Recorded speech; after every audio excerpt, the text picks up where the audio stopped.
This podcast is brought to you by the American Enterprise Institute. If you like what you hear, please subscribe, rate, review, and share. Thanks for listening. Here's our show. What the hell is going on? What's really going on? We said, what the hell happened? You don't have to know what the hell is on it. They see what's going on. I don't know what's going on.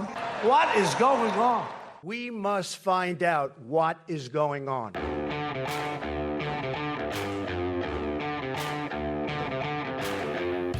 Hi, I'm Danielle Pletka. And I'm Mark Thiessen. Welcome to our podcast, What the Hell is Going On? Mark, what the hell is going on? Well, it's August, and we're in our summer book series, and we got our colleague Zach Cooper from AEI, who's written a wonderful book called Tides of Fortune, The Rise and Decline of Great Militaries. Zach is a China expert and a military expert, and we're talking to him today about his book and about the stages of rise and decline of great powers, and he has historical examples which are fascinating, but we really get into an interesting discussion about where is China on this trajectory of rise and decline, and where is the United States, and what does that mean for the Trump administration and the second quarter, which we're now entering literally the second quarter of the 21st century. All right. One of the things that stays with me, and our listeners will recognize this conversation because you and I have it all the time, is the tension between the inexorable forces of history, sort of gravitational forces, if you will, and your great man theory. I don't believe in inexorable forces. Well, I don't believe that they cannot be overcome. In other words, I don't believe that we should just all lie down and, drink the poison Kool-Aid because we're all going to die anyway. On the other hand... the Jim Jones theory of foreign policy, right? Exactly. On the other hand, I think it takes more than just a great man. It takes a public that is willing to stand behind it. And I worry that we are not going to generate those great men through our democratic political system. And second of all, that our public is just so uneducated about the role that a great America plays in the world, about the transformative power of American leadership and American democracy and economic freedom. I worry people don't understand that, and this is how we end up barfing up the likes of Mamdani in New York and others. So I do worry a lot about this. What happens if our savior doesn't arrive? Yeah, so I kind of violently disagree with that. Good. And I'll tell you why. I mean, we had Roger Zackheim on the pod with the Reagan Institute poll, and what it shows is that the American people are actually fairly well educated and believers in American power and American leadership in the world stage. They want, and particularly the MAGA movement, people who are self-described MAGA supporters, think it's important that the U.S. leads in the world stage, that our economic future depends on it, believe in a strong military, believe that we should defend Taiwan and we should make democracy and human rights central to our foreign policy. I think Americans are pretty well educated. My old boss, Don Rumsfeld, who I know you love when I bring Rumsfeldisms, he always used to say the American people... the man himself. Exactly. But he always used to say American people have a pretty good inner gyroscope. When presented with information and facts, they could tend to come to good decisions. And so I sort of have this enduring confidence in the American people in terms of their orientation on all these things. What I worry about is that this concept that America is somehow, in entering into a period of decline, which sounds sort of, like reminds me of Jimmy Carter in the 70s with malaise. We've got this group in the GOP, and they don't like being called isolationists, so they call themselves now restrainers. Some people call them prioritizers. Got them right when you called them the Charles Lindbergh Caucus. Yeah, exactly. But, I was listening to Jonah and Matt Continetti the other day on their podcast about the Buckley book. And that's actually something of the Sam Tannenhouse book about Buckley that we should maybe have a discussion about at some point. But I don't know if it was Jonah or Matt who pointed out that Charles Lindbergh, everyone looks at it through the lens of prism of hindsight is 20/20 vision. They didn't know about the Holocaust when they were advocating these things. And so they're, it's not They knew entirely what Hitler was fair. advocating. They knew what Sorry? Rubbish. Okay, first of all, Hitler came to power in 1933. What began happening in 1933 against the Jews was well known. We have the passage of the Nuremberg laws, well known. The establishment of concentration camps, well known, well reported on. So, and these people, the Henry Fords, the Charles Lindberghs, the Father Coughlins, it wasn't that they, Or it wasn't, anti-Semites. no, not just that. It wasn't that they wanted an isolationist policy, which they did. One of the main reasons why they wanted an isolationist policy was because they liked Hitler. Okay. Okay. They So admired this Hitler. So okay, don't so forget that. Okay, so this argues for even a less of a break between the current restrainer class in the GOP and the isolationists of the 1930s. I don't So- think people who are restrainers today are anti-Semites. They don't like Putin and Xi Jinping. Tucker And the Carlson likes Ayatollahs. Putin and Xi Well, Jinping and well, apparently yes, the president of Iran. Well, fair enough, but I think Tucker could have a meeting of his followers in a phone booth. Well, As Donald that's Trump not said the other day, maybe Tucker ought to get a TV show if he wants to give him advice on what to do. I don't think that's true of the J.D. Vances of the world, who I disagree with violently on foreign policy. I don't think it's true of the Bridge Colbys of the world, the people who are inside the administration. But I don't want this. We're going down a cul-de-sac. That's not what I want to. Right, but I want to talk a little bit more for a second before we go to Zach, and then we go to Zach, I swear. I just want to say that two things stay with me when we talk about this. Number one is what Rui Teixeira, our colleague, said to us when we talked about the problem of Gen Z and Gen Alpha. Unlike the baby boomers who were all hippies in the 60s and anti-war and wore their POW bracelets and grew their hair long and smoked a lot of pot, these guys who are definitely isolationists, who definitely don't support Ukraine, who definitely don't support Israel, who definitely are hostile, these denizens of campuses don't grow out of it, right? They grow into Mamdanis. And this is what he said. That's number one. And number two is we keep citing Rogers' poll, and that's great. But what you and I have seen in all the polls that we've talked about, including the Reagan Foundation one, is that while these views are very much these hold in people above the age of about 40, once you go below 40, that is not what people think. Now, what you are relying on is that they're going to grow up. And all I'm like saying every other is, generation has. I just don't buy into that they're not going to grow up. And anyway. You're right, and I'm wrong.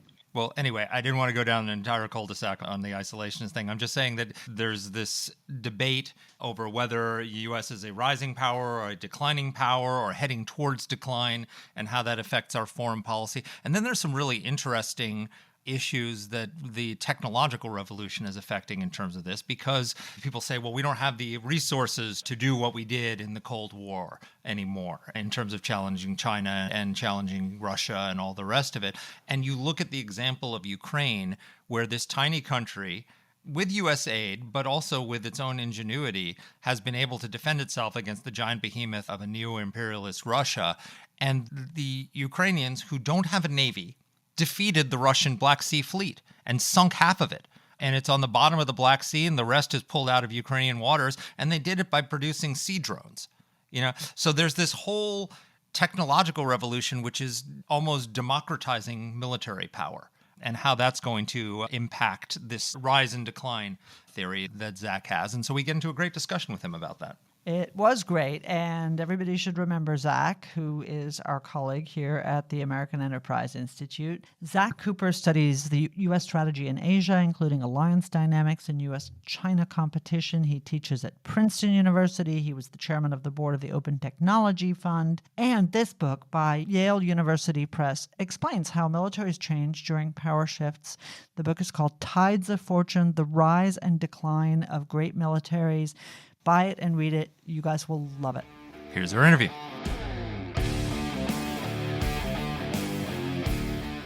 So, Zach, welcome back to the podcast. Thanks, Mark. Always good to be here. Well, you've written a wonderful new book. Tell us about what inspired you to write this book and where the title comes from. So the title is Tides of Fortune, which was from a statement that then Prince Hirohito made in the 1920s. So it's the gentleman who would become the Japanese emperor during the Second World War. He said in the 1920s that Japan should ride the tides of fortune. I thought it was just emblematic of the fact that rising and declining powers, they often do ride the tides of fortune, and often they end up in pretty challenging places as a result. So the book is basically about those pathways, how rising and declining powers change, how they alter their militaries. And basically, the core argument is that at the end of the day, most countries follow a very similar path. And I think the US and China are each on those paths today. So I want to dive into both the prognostications that you make, in other words, how the conclusions that you draw help us look forward. But let's start a little bit with the history. History is always my favorite part in these things because you can Monday morning quarterback, something all of us love to do. Help us understand the trajectories of the empires that you examine in the earlier chapters and how what you learn about them, let's call it the coding that you learn about their behavior, tells us actually what's going to happen next and how they're going to make decisions. Yeah, so the book looks at 6 great powers, basically the great powers of the 20th century. And so I start off by looking at the rise of the United States and the rise of Germany starting in the 1880s. And they both do the exact same thing. They both build these giant navies for power projection around the world. And they do so right at the point where their leaders start to think that they are now relatively strong compared to other countries. And then the middle of the book, I look at 2 what I call peaking powers. So this is the British also in that 1880s to 1900 period, but then the French in the interwar period, so between World War I and World War II. And the argument there is that these powers have grown as much as they can, and now they're turning away from offensive capabilities that would project power, and they basically tend to try and fortify and defend what they've got. You see that with the Maginot Line, for example, on the French side. And then finally, the book looks at 2 declining powers, the Japanese at the end of World War II and the Soviets at the end of the Cold War, and tries to understand how it is that they changed their military strategies as a result. So those are the 6 cases that I focus on in the book. And you say there are 4 stages, right? Can you explain the 4 stages and how they manifest themselves? Yeah, because, this had to start out as an academic book. It has a very nerdy theory, which I won't delve into too much. But the core idea is that leaders think about both the changes going on in terms of power, but also the relative level of power that they have. So I code it as basically either weak or strong in terms of the level of power, and rising or declining in terms of the trend in power. And so what you get is 4 different categories. In the first category, you're a relatively weak power, but you're rising. And I think countries tend to build what I call anti-access militaries at that point. We can talk more about what that means. Then in the second phase, while you're still rising, but now you're relatively strong, they tend to build power projection militaries. And then in the third and fourth, as they start to decline, they build what I would call garrison fortification and then area denial structures. So 4 different philosophies depending on where they are on this power curve. And so you're an expert in particularly on China. And so as you look at the United States and China moving forward potentially towards conflict, right? Where are each of our countries on your trajectory? And what does that mean for how things could play out over, say, a Taiwan contingency? Yeah, so when I started the book a very long time ago, China was maybe just shifting from that first phase of anti-access into the second phase of power projection. And now it's pretty firmly in the power projection world. It's building its 4th aircraft carrier, and there are going to be more. It's looking for forward bases. It is doing all the traditional things that a great power does when it thinks that it is rising but now strong. And Xi Jinping himself has said that that's what China is. It's a risen power, essentially. And so I think that's a remarkably quick transformation in how the Chinese have viewed themselves and also how they've changed their military. And I think it probably started around 2008, but it's accelerated over the last 15 years. Just one thing, because I want to follow up on that, because we had Hal Brands and Michael Beckley on this pod about their book on China, and they seem to feel that China is about to go off a precipice. We don't know exactly when, but it's about to go into decline, and that's what makes it most dangerous because it's built this power projection capability and it's kind of a use it or lose it thing. Once the demographic crisis and the economic crisis sets in, they're not going to be able to take Taiwan. Do you agree with that? That they're sort of they're in stage 2, but they're about to hit stage 3? So I don't think that's what Chinese leaders think at all. Now, Okay. I'm not saying that Hal and Mike are wrong. One of the things we love to do at AEI is just argue amongst ourselves. So I think why it's analytically, yeah, that's right. I think analytically, Hal and Mike are right that China is going to enter a really difficult period in the years ahead. But I don't think that that's how most Chinese officials think about China. I think they believe, as a friend of mine has often said, China's had some tough challenges, but it's kind of like a bodybuilder with a cold. It's going to recover quickly and just get stronger and stronger and stronger. And so I have a bit of a different assessment than Hal and Mike do in their book. So this is really important, and because one of the things that you talk about is actually this sort of lagging recognition that leaders have of the state that their country is in. Right? So if you pull together, why just name drop Hal and Michael? Let's bring in Derek and Dan. Right? If you right. This Is this why a I tell private people. fight, or can anyone join in? Exactly. Listen, I always tell people, you need to come, otherwise we talk about you. So what Derek and Dan have been arguing probably since 2003 is very much an economically based peaked decline argument. You pull in our colleague Nick Eberstadt, who says, yeah, absolutely. Don't just look at the very bad economic indicators. Don't just look at the very bad economic decisions. Look also at the demographic problems. And again, he's not a demography is destiny guy. On the other hand, if there were ever a country where demography was destiny, it would be China. And so you pull all of that together. And I guess one of the things I really would like to understand, and especially not just about Xi Jinping, but especially as you relate this to previous leaders who you studied, where we actually know how it ends, what does this lag time mean? And can the leader be right? Look, Hitler started losing the war in 1942. He didn't recognize he was losing the war until 1944, maybe even 45, frankly. And so the war kept going, right? Even though people around him did. And at the end of the day, it didn't matter what demography, economics, politics, or power projection said.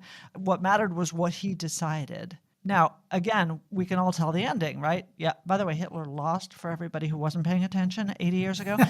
But how does this then work? Help us understand that interplay between the facts and the analysis and that arc that you describe, those stages that you describe, and the leader lag time, and now apply it to Xi Jinping. That was a really hard question. I'm sorry. No, I think this is sort of the fundamental question of our moment right now when we talk about U.S.-China issues. Because analytically, it's absolutely true that China is heading into a very difficult period. Its economy is slowing down. Its political challenges are getting more serious. And yet, my conclusion from my research in the book suggests that it may be decades before the Chinese leadership really comes to terms with this. And that means that we may have decades before they think that they are in decline. If you look, I'll give you one example, which is the Soviet Union. The Soviet decline probably starts in the mid-1970s if you look at a lot of the economic data. A decade later, they still think that they're in relatively good shape, right? And we still think they're in relatively good shape until the late 80s. The times that you get countries responding more quickly and recognizing their decline is when they're in a conflict and they're losing it. But even then, as you noted with Hitler, it took a couple of years for him to come to terms with reality. So it's interesting because it may, from an American strategic perspective, it may be the best of both worlds, because Hal and Mike may be right that China's hitting a decline, that it's about to go down the roller coaster irreparably, but they would need to recognize that and act on it if they were going to threaten Taiwan. They may think they have a wider window to take Taiwan back than they actually do. Is that fair? I agree. And so, strangely, I think this should make us a little bit optimistic that a conflict may be less likely in the near term, Where I think a conflict is most likely is when Chinese leadership understands that actually the situation is much worse than they expected. And that, I don't think we're at that point now. So yeah, it's a reason for optimism, strangely, that Chinese leadership doesn't realize how weak they may be getting. So I love these conversations. I love not talking about, what's on the front page of the newspaper, but actually sort of the why and the wherefore behind it, and giving people a little bit of a window into how, the guts of the work that scholars at AEI do. Let me ask you the question about us, because as I was reading, we spend a lot of time talking about other people, especially about Asian powers, about historical powers, but I feel like we are 1948 England. We haven't lost a war. To the contrary. Well, we haven't really lost a war. We haven't lost our power projection capabilities, although we're very seriously thinking about the foundations of them, and we have been disinvesting in them in years. Our zeitgeist, if you can talk about that in a historical sense, has changed as a nation in terms of our ambit, our ambitions, our horizons. We don't have the great enemy. We beat the Soviets. That's kind of in the rearview mirror, right? And I feel like we're like we're in the early days of our best years are behind us. Maybe I'm wrong, but fit the United States in, and I want to be wrong. Any by the way. Plefka declinist. Well, look, Mark. What happened to America's best days are ahead of us? Well, I would like to believe that America's best days are ahead of us. And I think the American people are very capable of surprising us at all times. But in terms of the big picture, the 35,000 feet up there looking at this, that's unfortunately how I see us. If you take your analytical paradigm and you apply it to us, what do you think? Maybe I'm wrong. I end up the same place you are, Danny. And I wish I wasn't there, right? I want to be Exactly. an optimist. And I don't want to suggest that we can't reverse some of those trends, but I think we have to acknowledge, for example, at the end of World War II, the US was about half of the entire production of the world. And now we're, maybe 22%, depending on how you count. So we've gone down in terms of the percentage of global production that we account for. The projections are that we'll slowly decrease from there. So I think the reality is that we've been in relative decline for quite some time, and I think that's going to continue, unfortunately. The only good news is that a lot of our competitors have a lot of problems themselves. So there's a quote that I love that your title made me think of, which is not Prince Hirohito, but William Shakespeare. Right? And I looked at it while you were explaining. There is a tide in the affairs of men, which taken at the flood leads on to fortune. Omitted, all the voyage of their life is bound in shallows and in miseries. On such a full sea are we now afloat, and we must take the current where it serves, or lose our ventures. Right? This kind of, I feel like that describes us very well. And there's an optimistic read on it, which you describe, and I think Mark is very hopeful about.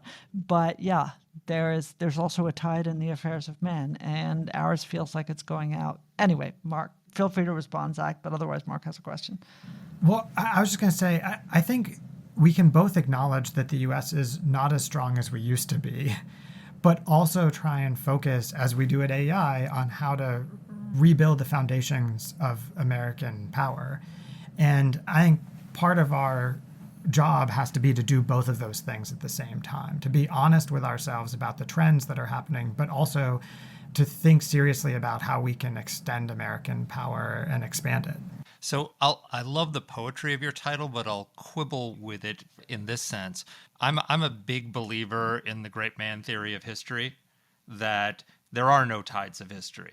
There's no arc of history.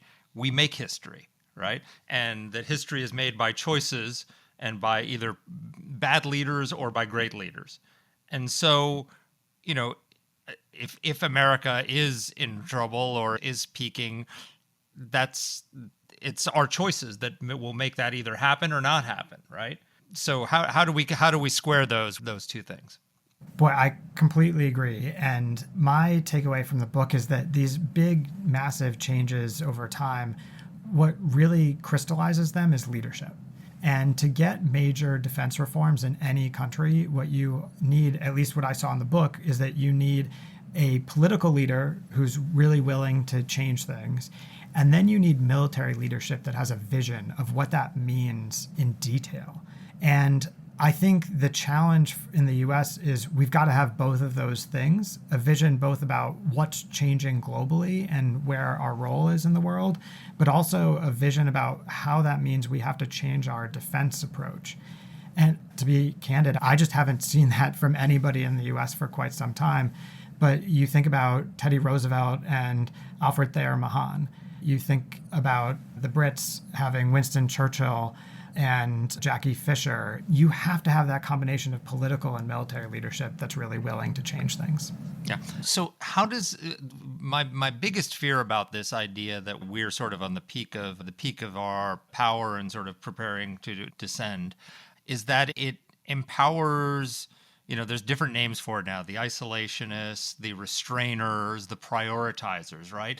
Who say, well, we harken back to Reagan, right? And the Reagan Revolution. And people say, well, we're not the country we were when Ronald Reagan was president. We can't afford to help Ukraine because we've got to focus on deterring China. And we got to move out of the Middle East and not worry about, we shouldn't be striking Iran because we don't want to get dragged into a Middle Eastern war when we really need to focus on the Indo-Pacific. What is the lesson in that debate? Because the Reagan Institute poll we had earlier this year, we had Roger Zakheim from the Reagan Institute, and the MAGA movement is not restraint or isolationist. It's actually very Jacksonian, it's very internationalist, it's very hawkish. They just don't want to lose. How does your analysis play into the debate between the conservative internationalist and the restrainer, prioritizer, isolationist factions? So I think a lot of this is just a false debate. This idea that we, for example, are challenged by China and therefore we can't do anything else around the world, I just think that's nonsense. Of course, we can maintain security in Europe at the same time. We have 30-some very significant allies in Europe that are capable and getting more capable, and with a little bit of help from us, can maintain security there. I think the question is the level of effort in different regions, not whether we can engage at all in those regions. And I think some of this prioritizing debate has almost suggested that if you can't do everything in one place, then you shouldn't do anything. And I just think that's a false dichotomy. Great powers can do a lot in multiple different places at once. But I mean, I want to talk to you about this more in the intro, Mark. The problem that I perceive is in two generations here for the solutions that you both rightly outline. So again, I am no more a believer in the Obama-esque arc of history idea than I am in destiny and tea leaves, she said, about to be struck by lightning. But at the same time, there should be no doubt that there are ingredients that are necessary to make all of the circumstances that you both describe as necessary, whether it's a great political leader or it's a great military leader or both at the same time. And part of what you see with the German Empire of the 19th century, part of what you see with the British Empire, part of what you see with the United States, and I recognize it as such, is that because of our success, generations that are now younger, including, frankly, everybody below the baby boomers, thinks this is the natural state of affairs, right? Thinks that the work and the effort and the investment and the education and the values that go into what makes, if I may use a Koine phrase, America great again, are actually the natural state of being. And that we don't need to do anything to sustain that.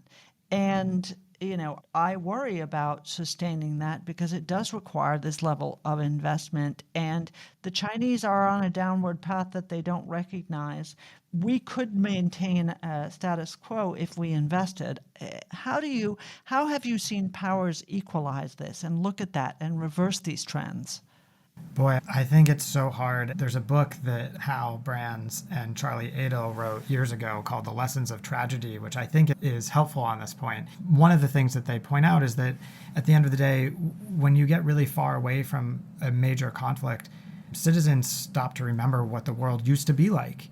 And they just get used to thinking, okay, well, we can pull out of Europe and things will be relatively stable and fine for the United States. I just don't think that's true. Right? Unfortunately, I think often what you see in declining powers is that they don't make a smooth transition. They make very rapid, precipitous choices, right? Think of the Brits pulling out east of Suez, right? This is not the way you want to do this. You want to do this strategically, thoughtfully, where you can hand off to some allies and partners that can keep the peace. And so I think this is the time for statecraft right now, right? This is the time for all of us strategy people to be saying, okay, maybe we need to trim here and there, but you don't need to make a wholesale change to just walk away from major parts of the world that we think are absolutely critical. The question is how to do that and what the timing should be also. So I want to talk to you about two different conflicts in the world right now and how they might affect China. And the first one is Trump's strikes on Iran. So, how do you feel that I think a lot of people were surprised that Trump took out the Iranian nuclear program at Fordo, that there were a lot of people who thought he wouldn't do it, that this term was very different. I don't know why they were surprised, because the guy who killed Qasem Soleimani, and did so many other things, but this seemed to be very in keeping with Trump, both his unpredictability and his willingness to use military force.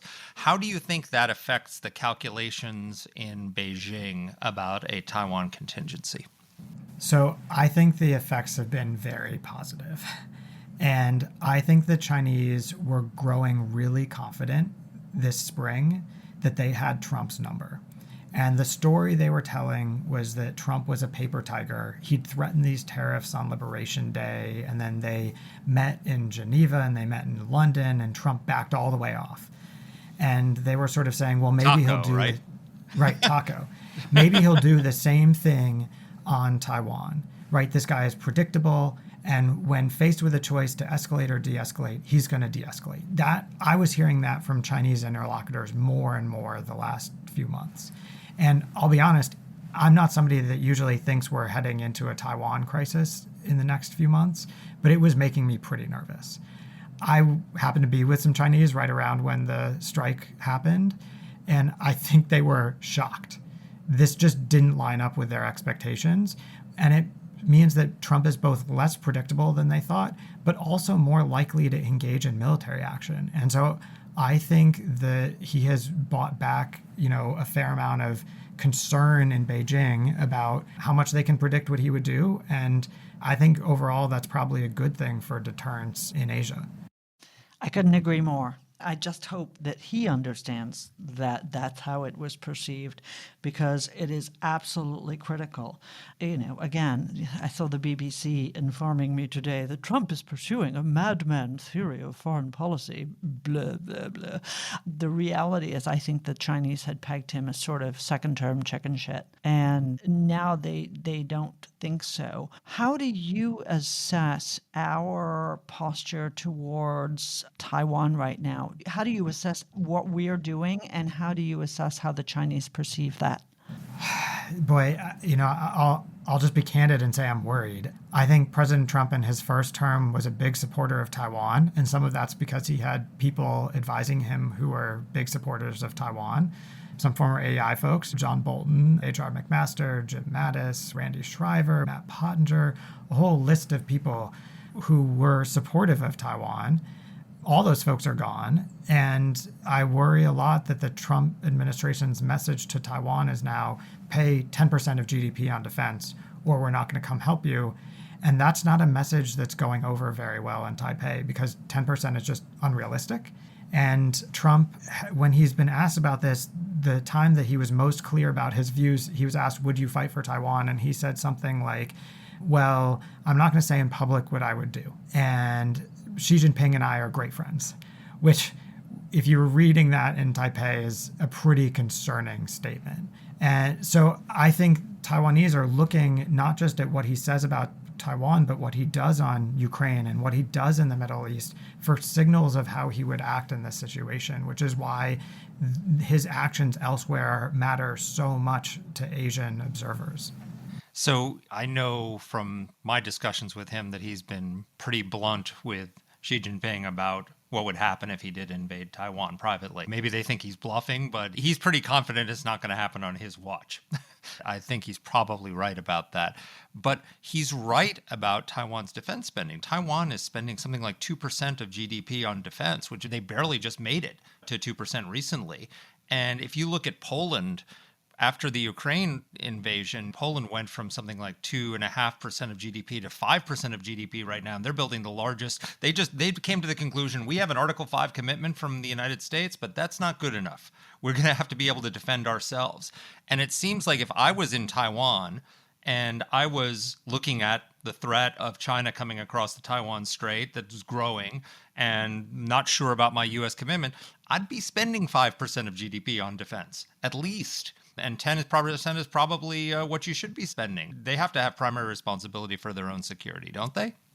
So I agree that they've got to be spending more. I think the challenge that we have in Taipei is, they're the two main political parties, the Democratic Progressive Party and the KMT, the Nationalists, have very different views about how to handle China.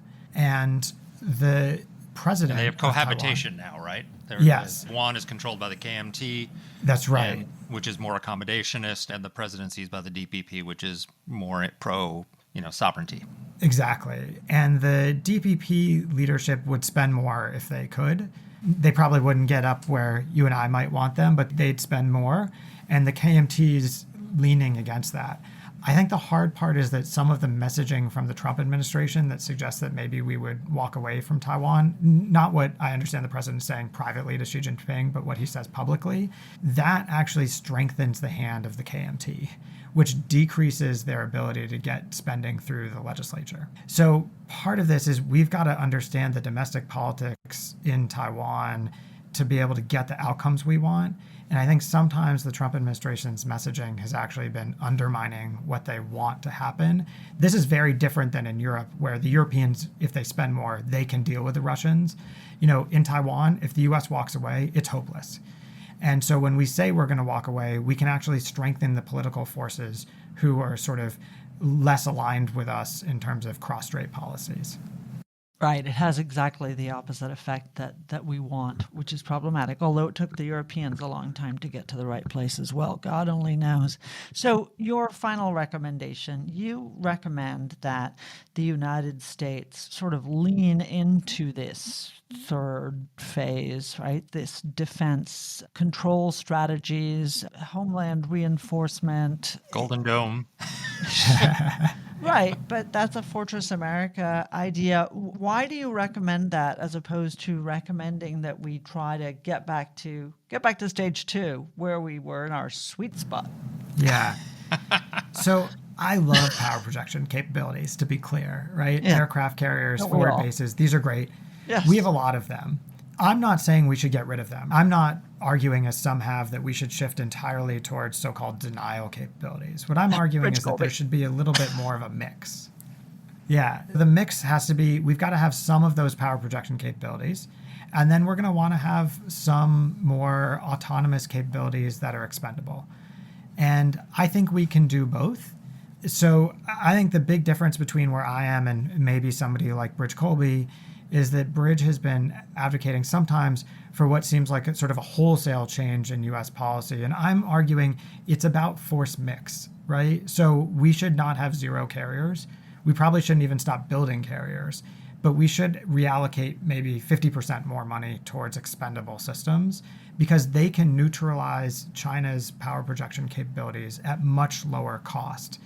And I think realistically, that's what we're going to be trying to do in the Indo-Pacific theater more and more in the years to come. So this is a perfect segue to what I was going to ask you, because the other conflict and its lessons for Taiwan is Ukraine.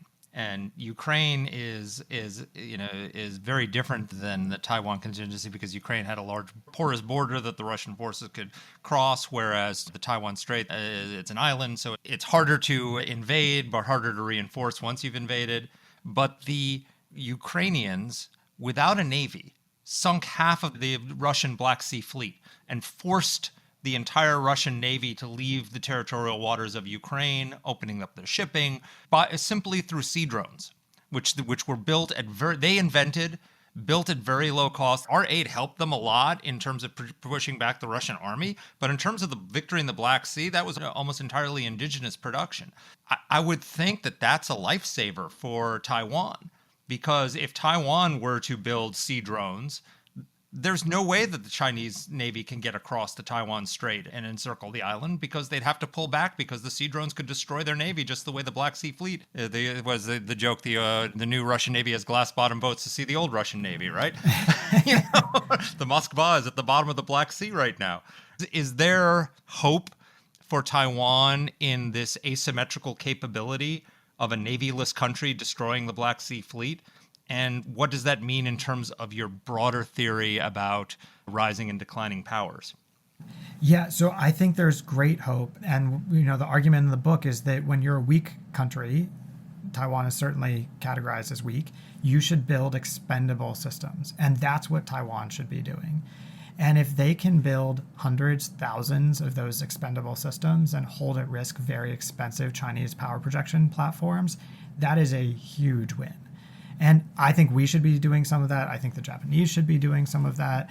So I think that's the good news story coming out of Ukraine, is that those drones and missiles can hold at risk those other power projection platforms. Now, at the end of the day, if you want to take territory, you still need troops on the ground. You need ships at sea. The reality is we control the territory in the first island chain that we want to control, and the Chinese have to come take it. And that gives us a huge advantage, just like it has been an advantage for the Ukrainians, that the Russians have to cross battle lines to actually take territory. Zach, this is a fantastic book and a great conversation. Thank you so much for joining us. I love doing this. We do it every August, and I learned so much. And this is a terrific book. I know it took a long time. It was long in coming, but worth it. It's great, really. And it's the way that people should think about not just power and opportunity, but about our enemies as well. So thanks. Thanks, Danny. Thanks, Mark. Always great to be with you. Thank you, Zach. Take care.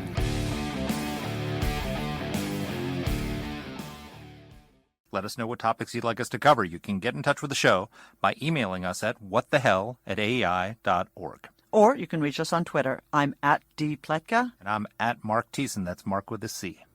Please rate and review the podcast. If you like the show, please subscribe, share it, comment on Apple Podcasts, or wherever you're listening to this. Thanks for listening.